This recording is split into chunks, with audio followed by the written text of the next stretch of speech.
हरे कृष्णा। चलिए आज की कहानी शुरू करते हैं। आज की कहानी का शीर्षक है प्रभु श्री राम की पितृभक्ति। प्रभु श्री राम, यह रामायण का एक प्रसंग है। राजा दशरथ ने अयोध्या के सिंहासन पर श्री राम का राजतिलक करने का निर्णय लिया था। राजा दशरथ के इस निर्णय से उनकी रानियां कौशल्या, सुमित्रा और कैकेयी अति प्रसन्न हुई। रानी कैकेयी की महल में मंथरा नामक एक दासी सेवा करती थी।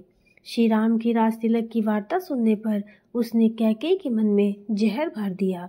मंथरा कैकेयी से बोली, श्री राम के राजा बनने से भरत उनका सेवक बन जाएगा और भरत को राजा की आज्ञा का पालन करना पड़ेगा। आप राजा से भरत के लिए राज्याभिषेक और राम के लिए 14 वर्ष का वनवास, ये 2 वर मांग लीजिए। इधर श्री राम की राज्याभिषेक की तैयारी उत्साह से चल रही थी। राज्याभिषेक का मंगल दिन आ गया। राज्याभिषेक से कुछ समय पूर्व रानी कैकेयी ने दशरथ से 2 वर मांगे।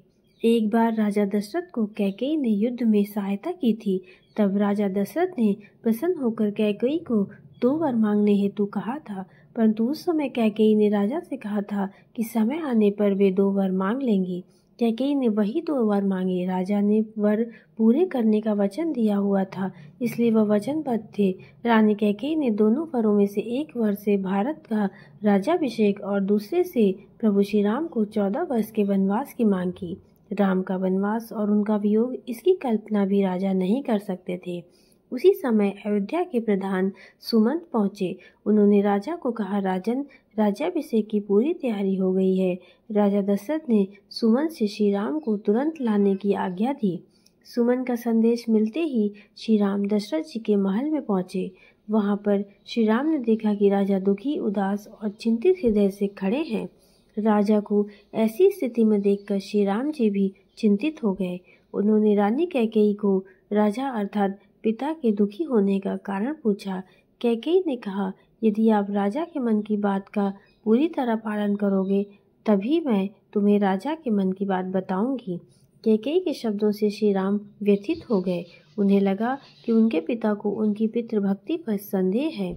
श्री राम माता कैकेयी से बोले, देवी, मेरे विषय में इस प्रकार के वचन ना बोलें। पिता की आज्ञा से मैं आग में भी कूद जाऊंगा। मेरे दाता, गुरु और पिता ने आज्ञा दी तो मैं जहर विष का प्राशन कर लूंगा अथवा समुद्र में भी कूद जाऊंगा। राजा दशरथ की आज्ञा उनके अथवा रानी कैकेयी के मुख से सुनने से पहले ही श्री राम ने प्राण अर्पण करने की भाषा बोली थी। इससे पता चलता है कि उनकी पितृभक्ति कितनी निष्ठावान थी। अपने पिता राजा दशरथ को दुखी देखते हुए ही श्री राम ने स्वयं के संदर्भ में संदेह व्यक्त किया। अंत में श्री राम ने कैकेयी से कहा, जिन्होंने मुझे जन्म दिया है, जिन्हें मैं प्रत्यक्ष देवता मानता हूँ, उनकी आज्ञा का पालन मैं अवश्य करूँगा। वनवास जाने से पूर्व श्री राम ने अपने पिता दशरथ जी को पिता की आज्ञा का पालन करने का महत्व बताया। कहा, हे तात, देवताओं ने भी पिता को देवता माना है और मैं भी इसीलिए देवता समझकर ही आपकी आज्ञा का पालन करूंगा। कैकेयी ने राजा दशरथ की आज्ञा श्री राम को बताई। तुम्हें 14 वर्ष के लिए वनवास जाना होगा, यही तुम्हारे पिता की आज्ञा है। कैकेयी से यह जानने के पश्चात कोई भी प्रश्न पूछे बिना श्री राम ने अपनी पत्नी और अपने भाई के साथ जाने का निर्णय लिया और अपनी संपत्ति, ऐश्वर्य और पृथ्वी का साम्राज्य त्याग दिया और एक व्रतचरण के रूप में वनवास चले गए। इस एक घटना के कारण श्री राम जी की पितृभक्ति आकाश से बड़ी हो गई।